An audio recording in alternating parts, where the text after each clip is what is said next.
Men bu voqeani bitta eshitib ko'ring. To'g'risi, bu voqeani eshitib ko'zimga yosh keldi. Mana shu o'lim jon talvasasida turgan payti ukasi aytibdiki, "Opa, la ilaha illalloh" deyin desa, opasi, "Ukam, la ilaha illalloh emas, la ilaha illalloh Muhammadur Rasululloh" degan debdi. Ukasi shu joyda yig'lab aytibdi. Keling opa, zikr tasbih aytaylik, jon achchig'ida deydi. Zikr aytamiz, endi men yig'iga boryapman, gapim tutilib qolyapti. Zikr tasbih aytayotganda ham meni to'g'rilab ketyaptilar deyapti. Ya'ni jon talvasasida ham biyodini meni so'zim uzilib qolayotganda meni so'zimni to'g'rilab ketyaptilar deyapti. Endi o'zimiz bir misol qilaylik.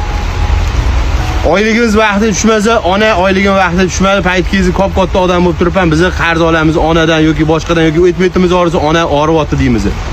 Jon talvasasida misol uchun ukasini aybini, ukasini to'g'rilab ketyapti. Biz bitta aybli odamni topsak, qanaqangi ustidan kulib, uni oylab, yillab ijtimoiy tarmoqda absujat qo'yamiz.